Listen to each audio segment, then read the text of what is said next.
Hello friends, ತಮಗೆಲ್ಲರೂ ಕೂಡ ಜ್ಞಾನಕಾಶಿ ಅಕಾಡೆಮಿಗೆ ಸ್ವಾಗತ. ಈ ಒಂದು ಕ್ಲಾಸ್ನಲ್ಲಿ ನಾವು ಕ್ಲಾಸ್ 11 ಟ್ರಿಗ್ನೋಮೆಟ್ರಿಕ್ ಫಂಕ್ಷನ್ಸ್ ಈ ಒಂದು ಚಾಪ್ಟರ್ಗೆ ಸಂಬಂಧಿಸಿದ ಹಾಗೆ ಹಿಂದಿನ ಒಂದು ಕ್ಲಾಸ್ನಲ್ಲಿ ಎಕ್ಸಸೈಸ್ 3.1 ಮತ್ತು ಕೆಲವೊಂದು ಎಕ್ಸಾಂಪಲ್ಗಳನ್ನು ಮತ್ತು ಟ್ರಿಗ್ನೋಮೆಟ್ರಿಕ್ ಫಂಕ್ಷನ್ಸ್ಗಳ ಆ್ಯಂಗಲ್ಸ್ಗಳನ್ನು ಡಿಗ್ರಿನಲ್ಲಿ ಮತ್ತು ರೇಡಿಯನಲ್ಲಿ ಯಾವ ರೀತಿಯಾಗಿ ಮೆಜರ್ಮೆಂಟ್ ಮಾಡ್ತೀವಿ ಅನ್ನೋದನ್ನು ಹಿಂದಿನ ಒಂದು ಕ್ಲಾಸ್ನಲ್ಲಿ ಡಿಸ್ಕಸ್ ಮಾಡಿದ್ವಿ. ನೋಡದೇ ಇರೋರು ಚಾನಲ್ ಪ್ಲೇಲಿಸ್ಟಲ್ಲಿ ಹೋಗಿ ಚೆಕ್ ಮಾಡಿ ನೋಡಿ. ಓಕೆ, ಇವಾಗ ಟ್ರಿಗ್ನೋಮೆಟ್ರಿಕ್ ಫಂಕ್ಷನ್ಸ್ಗಳ ಒಂದು ವ್ಯಾಲ್ಯೂ ಸೈನ್ 0 ಅಂತಂದರೆ 0 ಬರುತ್ತೆ, ಕಾಸ್ 0 ಅಂತಂದರೆ 1 ಬರುತ್ತೆ. ಯಾಕೆ ಈ ರೀತಿಯಾಗಿ ವ್ಯಾಲ್ಯೂಸ್ಗಳು ಬರ್ತವೆ ಅನ್ನೋದನ್ನು ಈ ಒಂದು ಕ್ಲಾಸ್ನಲ್ಲಿ ಡಿಸ್ಕಸ್ ಮಾಡೋಣ. ಅದಕ್ಕೂ ಮುಂಚೆ ಈ ಚಾನಲ್ಗೆ ನೀವೇನಾದರೂ ಹೊಸಬರಾಗಿದ್ದರೆ ದಯವಿಟ್ಟು ನಮ್ಮ ಚಾನಲ್ಗೆ ಸಬ್ಸ್ಕ್ರೈಬ್ ಮಾಡ್ಕೊಳ್ಳಿ. ಓಕೆ, ಇವಾಗ ಟ್ರಿಗ್ನೋಮೆಟ್ರಿಕ್ ಫಂಕ್ಷನ್ಸ್ ಅಂತ ನಾವು ತೆಗೆದುಕೊಂಡಾಗ ಅದರಲ್ಲಿ ನಾವು ಒಂದು ಯೂನಿಟ್ ಸರ್ಕಲನ್ನು ಕನ್ಸಿಡರ್ ಮಾಡೋಣ. ಯೂನಿಟ್ ಸರ್ಕಲ್ ಅಂದರೆ ಏನು?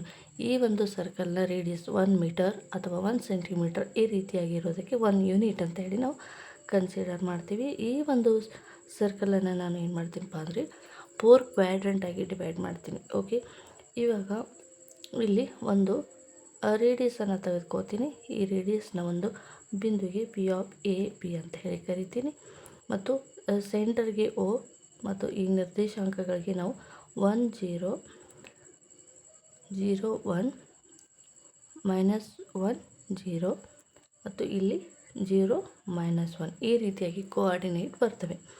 ಈ ಒಂದು ಯೂನಿಟ್ ಸರ್ಕಲಲ್ಲಿ ನಾವು ಒ ಪಿ ಎನ್ನುವಂಥ ಒಂದು ರೇಡಿಯಸನ್ನು ತೆಗೆದುಕೊಂಡು ಇದಕ್ಕೆ ಪರ್ಪೆಂಡಿಕ್ಯುಲರ್ ಅಂದರೆ ಈ ಒಂದು ಬೇಸ್ಗೆ ಇದನ್ನು ಎ ಅಂತ ತೆಗೆದುಕೊಳ್ಳೋಣ. ಈ ಒಂದು ಓವಿಗೆ ನಾನು ಒಂದು ಲೈನನ್ನು ತೆಗೆದುಕೋತೀನಿ ಪರ್ಪೆಂಡಿಕ್ಯುಲರ್ ಆಗಿ. ಸೊ ಈ ರೀತಿಯಾಗಿ ತೆಗೆದುಕೊಂಡಾಗ ಇದು ಒಂದು ರೈಟ್ ಆ್ಯಂಗಲ್ ಟ್ರಯಾಂಗಲ್ ಆಯಿತು. ಓಕೆ, ಇವಾಗ right angle triangle we consider as a angle x ಆ್ಯಂಗಲನ್ನು ನಾವು ಎಕ್ಸ್ ಅಂತ ಹೇಳಿ ಕನ್ಸಿಡರ್ ಮಾಡೋಣ. ನಿಮಗೆ ಗೊತ್ತಿದೆ ಇವಾಗ sine x is equal to sine x opposite side by, ಈಗ ಅಪೋಸಿಟ್ ಸೈಡ್ ಅಂದರೆ ಅದು ಪಿ ಎಮ್ ಆಗುತ್ತೆ, ಹೈಪೋಟಿನೋಸ್ ಅಂದರೆ ಒ ಪಿ ಆಗುತ್ತೆ. ಪಿ ಎಮ್ ಅಂದರೆ ಈಗ ಇಲ್ಲಿ ಈ ಪಿ ಪಾಯಿಂಟ್ ಇದೆ, ಇದಕ್ಕೆ ಕೋಆರ್ಡಿನೇಟನ್ನು ಎ ಬಿ ಅಂತ ಕನ್ಸಿಡರ್ ಮಾಡೋಣ, ಇದಕ್ಕೆ ನಾವು ಬಿ ಅಂತ ಕನ್ಸಿಡರ್ ಮಾಡೋಣ. ಈ ಅಡ್ಜಸೆಂಟ್ ಸೈಡ್ಗೆ ಒ ಎಮ್ಗೆ ಎ ಅಂತೇಳಿ ಕನ್ಸಿಡರ್ ಮಾಡೋಣ.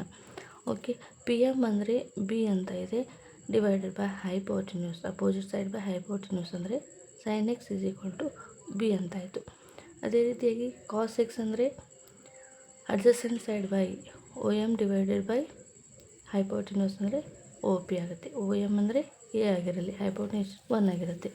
ಹಾಗಾದರೆ ನಮಗೆ ಗೊತ್ತಿರಬೇಕಿಲ್ಲಿ ಸೈನ್ ಎಕ್ಸ್ ಅಂದರೆ ಬಿ, ಕಾಸ್ ಎಕ್ಸ್ ಅಂದರೆ ಎ ಅಂತ.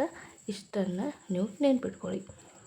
ಇವಾಗ ಸೈನ್ ಎಕ್ಸ್ ಅಂದರೆ opposite side by hypotenuse. Okay, ಇವಾಗ ನಾನು ಸ್ವಲ್ಪ ಆ್ಯಂಗಲನ್ನು ಏನು ಮಾಡ್ತೀನಿ, ಕಡಿಮೆ ಮಾಡ್ತೀನಿ, ಆ್ಯಂಗಲನ್ನು ಡಿಕ್ರೀಸ್ ಮಾಡ್ತೀನಿ. ಈ ಒಂದು ರೈಟ್ ಆ್ಯಂಗಲ್ ಟ್ರಯಾಂಗಲಲ್ಲಿ ಆ್ಯಂಗಲನ್ನು ಡಿಕ್ರೀಸ್ ಮಾಡ್ತೀನಿ. ಎಷ್ಟಪ್ಪ ಮಾಡ್ತೀನಿ, ಇಷ್ಟು ತೊಗೋತೀನಿ. ಓಕೆ, ಈಗ ಆ್ಯಂಗಲ್ ಏನಾಯಿತು, ಕಡಿಮೆ ಆಯಿತು. ಹಾಗಾದರೆ ಅಪೋಸಿಟ್ ಸೈಡ್ ಏನಾಯಿತು, ಕಡಿಮೆ ಆಯಿತು. ಆ್ಯಂಗಲ್ ಕೂಡ ಕಡಿಮೆ ಆಯಿತು, ಅಪೋಸಿಟ್ ಸೈಡ್ ಕೂಡ ಕಡಿಮೆ ಆಯಿತು. ಆದರೆ ಅಡ್ಜಸೆಂಟ್ ನೋಡಿ ಜಾಸ್ತಿ ಆಯಿತು, ಇಲ್ಲಿಂದ ಇಲ್ಲಿವರೆಗೆ ಜಾಸ್ತಿ ಆಗಿದೆ ಅಡ್ಜಸೆಂಟ್ ಸೈಡ್. ನಾನು ಇನ್ನೂ ಈ ಒಂದು ಆ್ಯಂಗಲನ್ನು ಇನ್ನೂ ಕೂಡ ಕಡಿಮೆ ಮಾಡ್ತೀನಿ.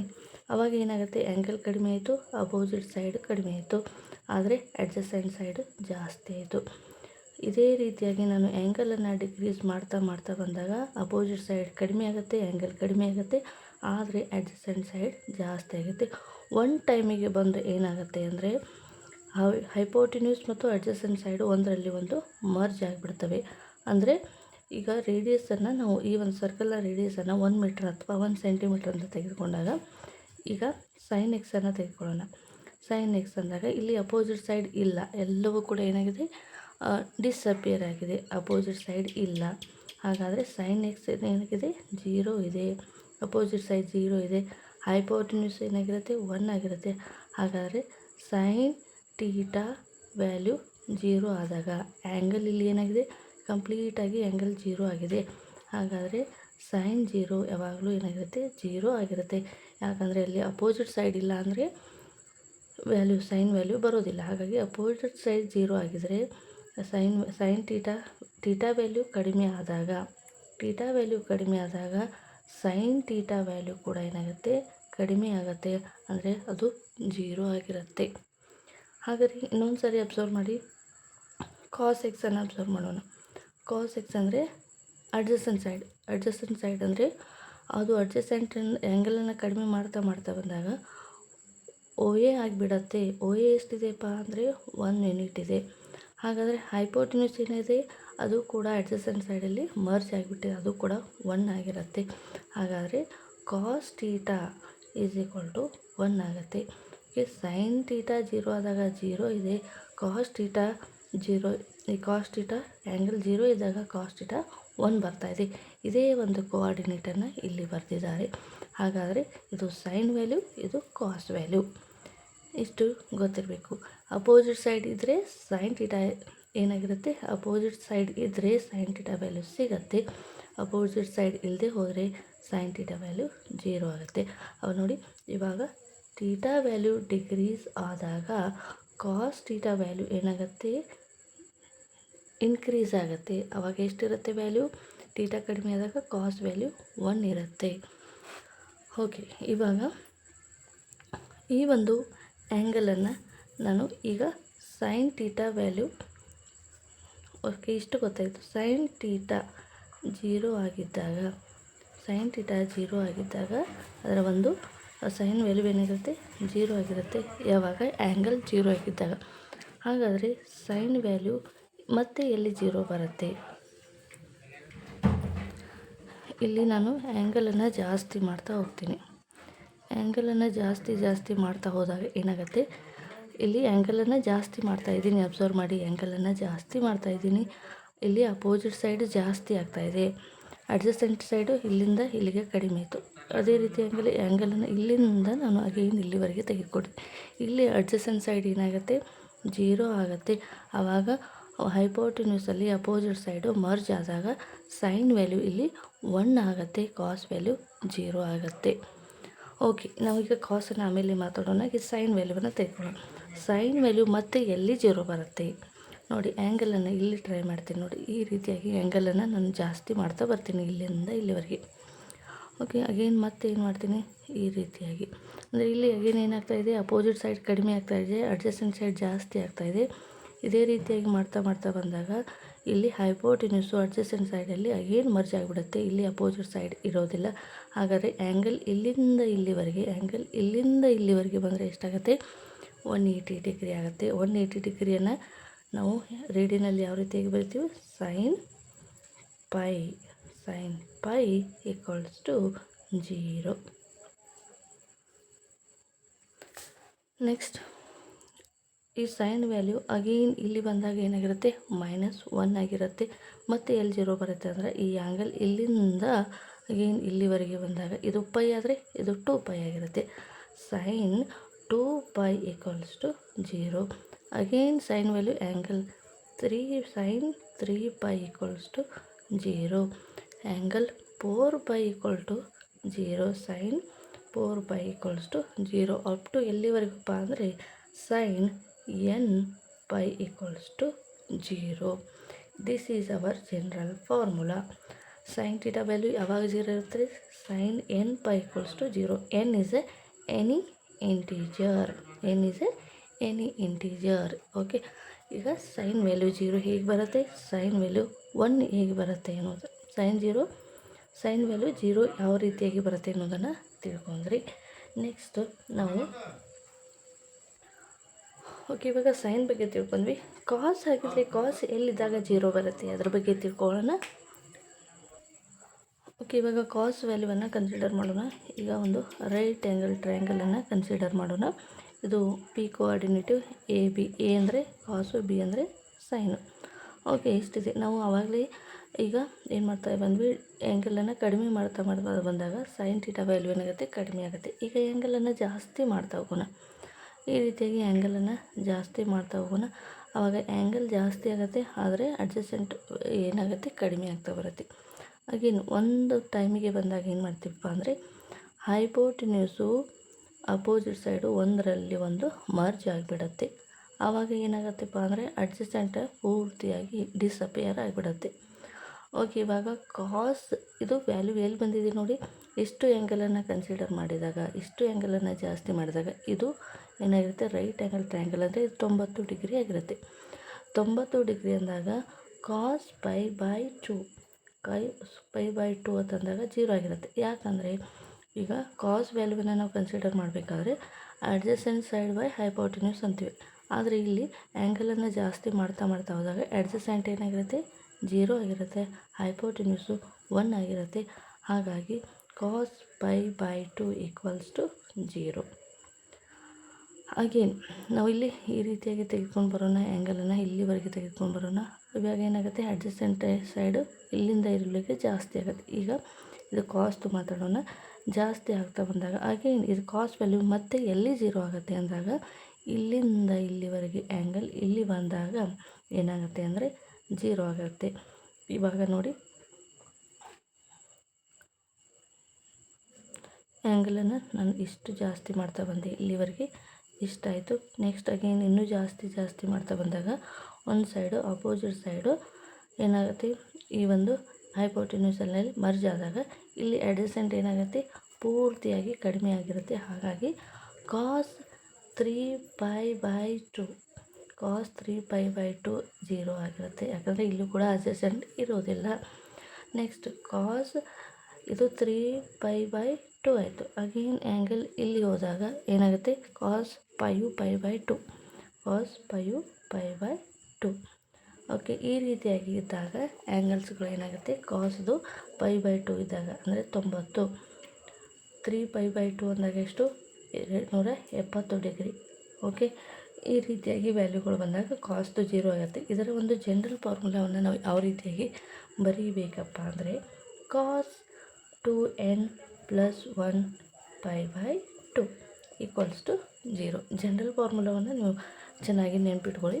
ಕಾಸ್ ವ್ಯಾಲ್ಯೂ ಯಾವಾಗ 0 ಇರುತ್ತೆ ಮತ್ತು ಸೈನ್ ವ್ಯಾಲ್ಯೂ ಯಾವಾಗ 0 ಬರುತ್ತೆ ಅನ್ನುವಂಥದ್ದು. ಓಕೆ. ಕಾಸ್ದ ಜನರಲ್ ಫಾರ್ಮುಲಾ ಏನಿದೆ, ಕಾಸ್ 2n + 1 × π/2. ಸೊ ಯಾಕೆ ಜನರಲ್ ಫಾರ್ಮುಲಾ ಈ ರೀತಿಯಾಗಿ ಬಂತು, n ಇಸ್ ಎನಿ ಇಂಟೀಜರ್ ಅನ್ನೋಂಥದ್ದು ಗೊತ್ತಿದೆ. n = 1 ಅಂತ ಅಪ್ಲೈ ಮಾಡಿ, ಕಾಸ್ 2 × 1 ಏನಾಗುತ್ತೆ, 1 ಆಗುತ್ತೆ. 1 + 1 3π/2 ಏನಿದೆ, 0 ಇದೆ. ಕಾಸ್ n = 2 ಅಂತ ಅಪ್ಲೈ ಮಾಡಿ, ಕಾಸ್ n = 2 ಅಂತ ಅಪ್ಲೈ ಮಾಡಿ. 2 × 2 4 + 1 5. ಹಾಗಾಗಿ πu/2 ಏನಿದೆ, 0 ಇದೆ. ಈ ರೀತಿಯಾಗಿ ಕಾಸ್ದ ಜನರಲ್ ಫಾರ್ಮುಲಾ ಬರುತ್ತೆ. ಹಾಗಾದರೆ ನೆಕ್ಸ್ಟ್ ಇವಾಗ ಸೈನ್ 0 ಎಲ್ಲಿ ಬರುತ್ತೆ ಅಂತ ಗೊತ್ತಾಯಿತು, ಕಾಸ್ 0 ಎಲ್ಲಿ ಬರುತ್ತೆ ಅಂತ ಗೊತ್ತಾಯಿತು. ಹಾಗಾದರೆ ಸೈನ್ ವ್ಯಾಲ್ಯೂ 1 ಎಲ್ಲಿ ಬರುತ್ತೆ ಎನ್ನುವುದನ್ನು ನಾವೀಗ ನೆಕ್ಸ್ಟ್ ನೋಡೋಣ. ಓಕೆ. ಇವಾಗ ಸೈನ್ ವ್ಯಾಲ್ಯೂ 1 ಎಲ್ಲಿ ಬರುತ್ತೆ ಅಂತ ನೋಡೋಣ. ನಮಗೆ ಗೊತ್ತಿದೆ sin x = b ಅಂತ, ಕಾಸ್ x = a ಅಂತ ಗೊತ್ತಿದೆ. ಓಕೆ. ಇವಾಗ ಈ ಆ್ಯಂಗಲನ್ನು ನಾನು ಕಡಿಮೆ ಮಾಡ್ತಾ ಬಂದಾಗ ಸೈನ್ ವ್ಯಾಲ್ಯೂ ಪೂರ್ತಿಯಾಗಿ 0 ಆಗಿಬಿಡುತ್ತೆ. ಯಾಕಂದರೆ ಇಲ್ಲಿ ಯಾವುದೇ ರೀತಿಯಾದ ಅಪೋಸಿಟ್ ಸೈಡ್ ಇರೋದಿಲ್ಲ. ಓಕೆ. ಈ ಆ್ಯಂಗಲನ್ನು ನಾನು ಜಾಸ್ತಿ ಮಾಡ್ತಾ ಹೋಗ್ತೀನಿ ಈ ರೀತಿಯಾಗಿ. ಇವಾಗ ಏನಾಗುತ್ತೆ, ಅಡ್ಜಸೆಂಟ್ ಸೈಡ್ ಕಡಿಮೆ ಆಗ್ತಾ ಬರುತ್ತೆ. ಸೊ ಈ ರೀತಿಯಾಗಿ ಒಂದು ಟೈಮಲ್ಲಿ ಏನು ಮಾಡ್ತೀನಪ್ಪ ಅಂದರೆ ಹೈಪೋಟೆನ್ಯೂಸು ಅಪೋಸಿಟ್ ಸೈಡು ಒಂದರಲ್ಲಿ ಒಂದು ಮರ್ಜ್ ಆಗಿಬಿಡುತ್ತೆ ಮತ್ತು ಅಡ್ಜಸೆಂಟ್ ಸೈಡ್ ಏನಾಗುತ್ತೆ ಅಂದರೆ ಈಗ ಒರಿಜಿನಲ್ ಪಾಯಿಂಟಲ್ಲಿ ಬಂದು ಡಿಸಪಿಯರ್ ಆಗಿಬಿಡುತ್ತೆ. ಇವಾಗ ಏನಾಗುತ್ತೆಪ್ಪ ಅಂದರೆ ಸೈನ್ π/2 ಆ್ಯಂಗಲ್ ಇಲ್ಲಿ ಬಂದಾಗ ಇಷ್ಟು ಆ್ಯಂಗಲನ್ನು ತೆಗೆದುಕೊಂಡಾಗ ಎಷ್ಟಾಗುತ್ತೆ, π/2 ಆಗಿರುತ್ತೆ. π/2 ಅಂದರೆ 90 ಡಿಗ್ರಿ. ಓಕೆ. ಸೈನ್ π/2 ಅಂತಂದಾಗ ಈ ರೇಡಿಯಸ್ ಏನಿದೆ ಅಪೋಸಿಟ್ ಸೈಡು 1 ಇದೆ ಮತ್ತು ಹೈಪೋಟೆನ್ಯೂಸ್ ಕೂಡ 1 ಇದೆ. ಹಾಗಾಗಿ 1/1 ಅಂದಾಗ 1 ಆಗುತ್ತೆ. ಸೈನ್ π/2 = 1 ಆಗಿರುತ್ತೆ. ಅದೇ ರೀತಿಯಾಗಿ ಈ ಆ್ಯಂಗಲನ್ನು ಇನ್ನೂ ಕೂಡ ಜಾಸ್ತಿ ಮಾಡ್ತಾ ಹೋಗ್ತೀನಿ. ಈಗ ಸೈನ್ π ಅಂದಾಗ ಅದು 0 ಆಗುತ್ತೆ. ಆ್ಯಂಗಲನ್ನು ನಾನು ಇಲ್ಲಿಂದ ಇಲ್ಲಿವರೆಗೆ ಕನ್ಸಿಡರ್ ಮಾಡ್ತೀನಿ. ಆವಾಗ ಇಲ್ಲಿ ಬರುತ್ತೆ ಆ್ಯಂಗಲ್, ಇಲ್ಲಿ ಕೂಡ ಏನಾಗುತ್ತೆ, ಅಡ್ಜಸೆಂಟ್ ಸೈಡ್ ಡಿಸಪಿಯರ್ ಆಗುತ್ತೆ. ಆವಾಗ ಈ ಹೈಪೋಟೆನ್ಯೂಸು ಅಪೋಸಿಟ್ ಸೈಡ್ನಲ್ಲಿ ಮರ್ಜ್ ಆದಾಗ ಇಲ್ಲಿ ಏನು ಬರುತ್ತೆ, ಸೈನ್ 3π/2 ಅಂದಾಗ ಇಲ್ಲೂ ಕೂಡ 1 ಬರುತ್ತೆ. ಸೈನ್ ಅಗೇನ್ ಮತ್ತು ಇಲ್ಲಿಂದ ಇಲ್ಲಿವರೆಗೆ ಆ್ಯಂಗಲ್ ಬಂದಾಗ ಸೈನ್ 3πu/2 ಏನಾಗುತ್ತಪ್ಪ ಅಂದರೆ 1 ಆಗುತ್ತೆ.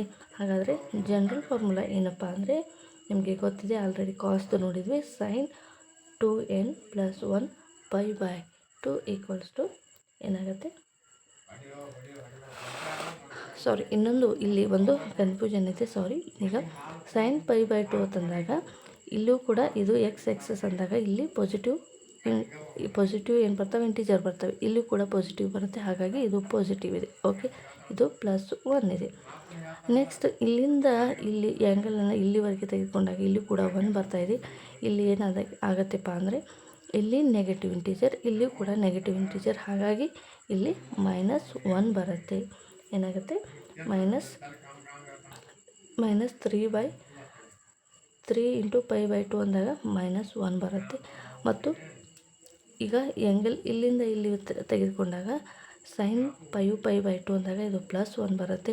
ಅದೇ ರೀತಿಯಾಗಿ ಸೈನ್ 7π/2 ತಂದಾಗ -1 ಬರುತ್ತೆ. ನೋಡಿ, ಪಾಸಿಟಿವ್ ಒಂದು ಸರಿ ಪಾಸಿಟಿವ್, ಇದು ನೆಗೆಟಿವ್, ಪಾಸಿಟಿವ್ ಎಲ್ಲಪ್ಪ ಅಂದರೆ ಫಸ್ಟ್ ಕ್ವಾಡ್ರೆಂಟ್ ಮತ್ತು ಸೆಕೆಂಡ್ ಕ್ವಾಡ್ರೆಂಟ್ ಮಧ್ಯೆ ಇದ್ದಾಗ ಇದು ಏನಾಗುತ್ತೆ, ಪಾಸಿಟಿವ್ ಬರುತ್ತೆ. ಥರ್ಡ್ ಮತ್ತು ಫೋರ್ತ್ ಕ್ವಾಡ್ರೆಂಟ್ ಮಧ್ಯೆ ಇದ್ದಾಗ ಮೈನಸ್ ಬರುತ್ತೆ. ಒಂದು ಸರಿ ಪಾಸಿಟಿವ್, ಒಂದು ಸರಿ ನೆಗೆಟಿವ್, ಒಂದು ಸರಿ ಪಾಸಿಟಿವ್, ಒಂದು ಸರಿ ನೆಗೆಟಿವ್. ಹಾಗಾದರೆ ಜನರಲ್ ಫಾರ್ಮುಲಾವನ್ನು ಯಾವ ರೀತಿ ಬರೀತೀವಪ್ಪ ಅಂದರೆ ಸೈನ್ × 2n + 1 π/2 = ±1 ಅಂತ ನಾವು ಜನರಲ್ ಫಾರ್ಮುಲಾವನ್ನು ಬರೀತೀವಿ. ಓಕೆ, ಇವಾಗ ನೆಕ್ಸ್ಟ್ ಇನ್ನೊಂದು ಏನು ಕಾನ್ಸೆಪ್ಟ್ ತಿಳ್ಕೊಬೇಕಾಗಿದೆ ಅಂದರೆ ಕಾಸ್ ವ್ಯಾಲ್ಯೂ ಯಾವಾಗ 1 ಬರುತ್ತೆ ಅದನ್ನು ಕೂಡ ನಾವು ತಿಳ್ಕೊಬೇಕು.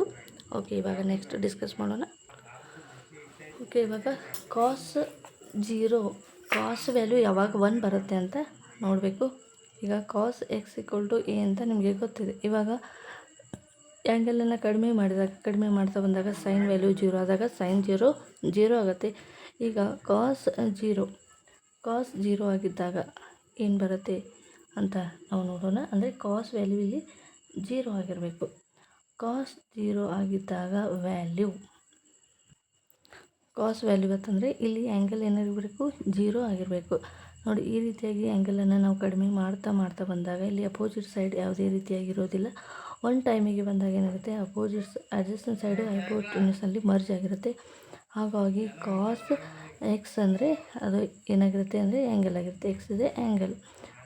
ಅಡ್ಜಸ್ಟೆಂಟ್ ಸೈಡು 1 ಯೂನಿಟ್ ಆಗಿದ್ದಾಗ ಹೈಪೋಟೆನ್ಯೂಸ್ ಕೂಡ 1 ಆಗಿರುತ್ತೆ. ಹಾಗಾಗಿ ಕಾಸ್ θ 0 ಆಗಿದ್ದಾಗ ಅದು ವ್ಯಾಲ್ಯೂ 1 ಆಗಿರುತ್ತೆ. ಹಾಗಾಗಿ ಇದು 1 0 ಎನ್ನುವಂಥದ್ದು ಕೋಆರ್ಡಿನೇಟ್ ಇದೆ. ಹಾಗಾಗಿ ಕಾಸ್ 1 ಅಗೇನ್ ಎಲ್ಲಿ ಬರುತ್ತೆ, ಕಾಸ್ π ಅಂದಾಗ ಈ ಆ್ಯಂಗಲನ್ನು ನಾವು ಇಲ್ಲಿವರೆಗೆ ತೆಗೆದುಕೊಂಡಾಗ ಇಲ್ಲೂ ಕೂಡ ಏನಾಗಿರುತ್ತೆ, ಅಪೋಸಿಟ್ ಸೈಡ್ ಯಾವುದೇ ರೀತಿಯಾಗಿ ಇರೋದಿಲ್ಲ. ಅಂದರೆ ಕಾಸ್ ಹೈಪೋಟೆನ್ಯೂಸು ಮತ್ತು ಅಡ್ಜಸೆಂಟ್ ಸೈಡು ಎರಡೂ ಕೂಡ ಒಂದರಲ್ಲಿ ಒಂದು ಮರ್ಜ್ ಆದಾಗ ಅಲ್ಲಿ ಅಪೋಸಿಟ್ ಸೈಡು ಡಿಸಪಿಯರ್ ಆದಾಗ ಈ ಒಂದು ಆ್ಯಂಗಲ್ ಏನಾಗಿರುತ್ತೆ, ಇಲ್ಲಿಂದ ಇಲ್ಲಿವರೆಗೂ 180 ಅಂದಾಗ ಕಾಸ್ π = ಏನಾಗಿರುತ್ತೆ ಅಂದರೆ -1 ಆಗಿರುತ್ತೆ. ಯಾಕಂದರೆ ಈಗ x' ಈ ಒಂದು ಸೈಡ್ ಏನಾಗುತ್ತೆ, ಎಲ್ಲವೂ ಕೂಡ ನೆಗೆಟಿವ್ ಇಂಟೀಜರ್ಸ್ ಇರ್ತವೆ. ಹಾಗಾಗಿ -1. ನೆಕ್ಸ್ಟ್ ಅಗೇನ್ ಈ ಕಾಸ್ ವ್ಯಾಲ್ಯೂ ಮತ್ತೆ ಎಲ್ಲಿ 0 ಮತ್ತೆ ಎಲ್ಲಿ 1 ಬರುತ್ತೆ ಅಂದರೆ ಇಲ್ಲಿಂದ ಆ್ಯಂಗಲ್ ಇಲ್ಲಿವರೆಗೂ ಬರಬೇಕು. ಅಂದರೆ ಕಾಸ್ 2π = 1 ಬರುತ್ತೆ. ಅಂದರೆ ಈಗ OX ಇಂದ ಇಲ್ಲಿ ಪಾಸಿಟಿವ್ ಇಂಟೀಜರ್ಸ್ ಇರ್ತವೆ, ಹಾಗಾಗಿ ಇದು +1 ಬರುತ್ತೆ. ನೆಕ್ಸ್ಟ್ ಕಾಸ್ 3π ಬಂದಾಗ ಇದು ಅಗೇನ್ -1 ಬರುತ್ತೆ. ಇದರ ಒಂದು ಜನರಲ್ ಫಾರ್ಮುಲಾ ಯಾವ ರೀತಿಯಾಗಿ ನಾವು ಬರೀಬೇಕಪ್ಪ ಅಂದರೆ ಕಾಸ್ nπ = ±1 ಅಂತ ನಾವು ತೆಗೆದುಕೋತೀವಿ. ಓಕೆ, ಅರ್ಥ ಆಯಿತು ಅಂತ ಅಂದ್ಕೋತೀನಿ. ಕಾಸ್ ವ್ಯಾಲ್ಯೂ 0 ಯಾವಾಗ ಬರುತ್ತೆ, ಕಾಸ್ ವ್ಯಾಲ್ಯೂ 1 ಯಾವಾಗ ಬರುತ್ತೆ, ಸೈನ್ ವ್ಯಾಲ್ಯೂ 0 ಯಾವಾಗ ಬರುತ್ತೆ, ಸೈನ್ ವ್ಯಾಲ್ಯೂ 1 ಯಾವಾಗ ಬರುತ್ತೆ ಅನ್ನೋದನ್ನು ತಿಳ್ಕೊಂಡ್ರೆ ಇದಕ್ಕೆ ಸಂಬಂಧಿಸಿದ ಹಾಗೆ ಮುಂದೆ ಎಕ್ಸಾಂಪಲ್ಗಳು ಬರ್ತವೆ. ಇದನ್ನು ಚೆನ್ನಾಗಿ ನೋಡ್ಕೊಳ್ಳಿ, ಪ್ರಾಕ್ಟೀಸ್ ಮಾಡ್ಕೊಳ್ಳಿ. ನೋಡಿ, ಅಪೋಸಿಟ್ ಸೈಡ್ ಇದ್ದರೆ ಮಾತ್ರ ಸೈನ್ ವ್ಯಾಲ್ಯೂ, ಇಲ್ಲದೆ ಹೋದರೆ ಅದರ ವ್ಯಾಲ್ಯೂ ಏನಾಗಿರುತ್ತೆ, 0 ಆಗಿರುತ್ತೆ. ಅಪೋಸಿಟ್ ಸೈಡ್ ಇಲ್ಲ ಅಂದಮೇಲೆ ಸೈನ್ ವ್ಯಾಲ್ಯೂವನ್ನು ನಾವು ಮೆಜರ್ ಮಾಡಲಿಕ್ಕೆ ಬರೋದಿಲ್ಲ. ಅದೇ ರೀತಿಯಾಗಿ ಅಡ್ಜಸೆಂಟ್ ವ್ಯಾಲ್ಯೂ ಇದ್ದರೆ ಮಾತ್ರ ಕಾಸನ್ನು ನಾವು ಮೆಜರ್ಮೆಂಟ್ ಮಾಡ್ಬೋದು. ಇಷ್ಟು ಕಾನ್ಸೆಪ್ಟ್ ನಿಮಗೆ ಗೊತ್ತಿರಬೇಕು. ಇನ್ನೊಂದು ಸಾರಿ ಜನರಲ್ ಫಾರ್ಮುಲಾವನ್ನು ರಿಕಾಲ್ ಮಾಡೋಣ. ಸೈನ್ nπ = 0 ಆಗಿರುತ್ತೆ.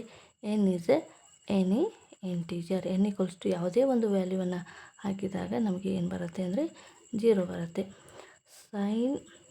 ಹಾಗಾದರೆ ಕಾಸ್ nπ = ±1. Okay, n is any integer. Okay, ಈ ರೀತಿಯಾಗಿ ಈಸಿಯಾಗಿ ನೀವು ಪಾಯಿಂಟ್ ಔಟ್ ಮಾಡಬೇಕು. ಜನರಲ್ ಫಾರ್ಮುಲಾ ಸೈನ್ nπ ಅಂದಾಗ 0, ಕಾಸ್ ಇದ್ದಾಗ ±1 ಬರುತ್ತೆ.